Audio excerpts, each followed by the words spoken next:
الفسيخ يعني الأكلة الوطنية الرسمية لجمهورية مصر العربية، يعني الأكلة اللي أينما ذكرت ذكر اسم مصر، الأكلة اللي ليها عشاق كتير واللي ياما ضعف قدامها ضيطات واللي ياما دمرت رجيمات، واللي بالمناسبة أنا منهم.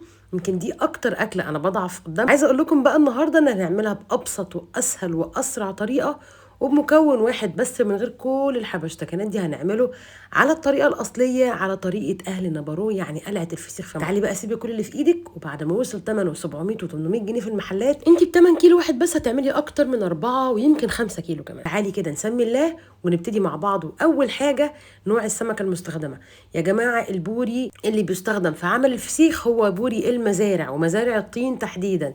يعني لما تيجي تفتحي كده الخيشيم لازم تلاقي فيها طين، ده دليل على ان دي سمكه بوري مثاليه.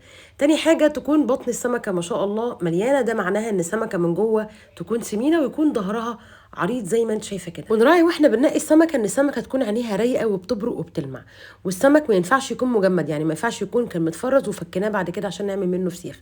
انا بتخلص من الخياشيم يا جماعه تماما، وبعد كده بنشفها كويس قوي بمناديل مطبخ علشان لو في بواقي دم موجوده مكان الخياشيم اتخلص منها. الخطوه اللي بعد كده مهمه جدا وبتخلي او بتساهم ان السمكه تكون معانا مزبده ولونها حلو قوي، وهي ان احنا لازم نسيب السمكه تتهوى كويس قوي ونشغل عليها المروحه لحد ما تنشف وتقدد زي ما انتم شايفين كده. طبعا انا كنت حاطه مناديل مطبخ علشان تسحب اي بواقي دم موجوده في قلب الفسيخ. نيجي بقى الاهم مكون واللي ما ينفعش باي حال من الاحوال انك تستبدليه باي مكون تاني، وهو الملح الرشيدي الخشن يا جماعه.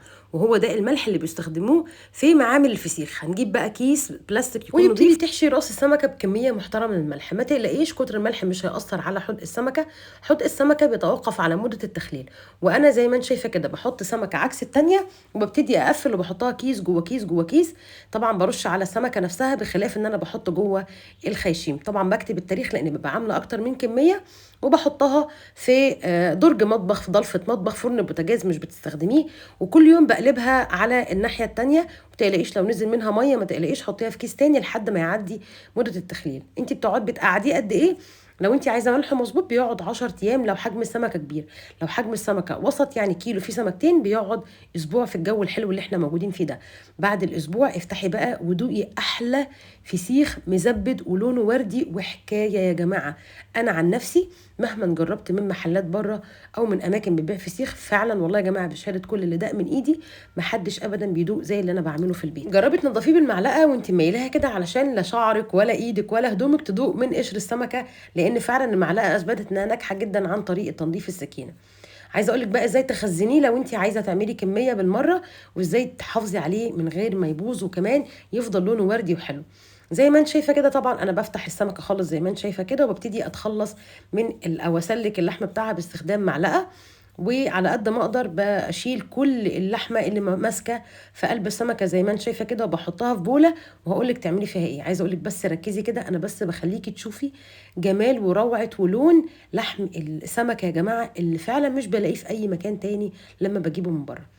بعد ما بنحطه في بوله كده زي ما انت شايفه، بجيب بقى زيت وبحاول املى كل الفراغ ده بالزيت علشان احافظ على لون الفسيخ، لان الفسيخ يا جماعه بيتاكسد لما بيتعرض للهواء، ولون الورد الحلو ده بيبتدي يتحول للون رمادي. مش لازم بوله زي دي كده، ممكن تحطيه في علبه ثلاجه، ممكن تحطيه في اكياس اللي هي بتبقى سهله الفتح والغلق ديت، وتبتدي تحطيه زي ما اتفقنا. تحطي عليه زيت علشان يتحافظ عليه ان هو ما يتاكسدش، وتحطيه في الفريزر وتسحبي منه وقت ما انت عايزه اقول لك ان دي انجح طريقه بعد عذاب سنين علشان اوصل للنتيجه دي. تقدري كمان تعمليه مشروع لنفسك هايل وحلو جدا. لو عجبك بقى الفيديو لايك وشير، واتمنى لك كل خير. وعايزه اقول لك اللي ما جربش فسيخ بنت الغفير فايته كتير. اسيبكم في حفظ الله، والسلام عليكم ورحمه الله.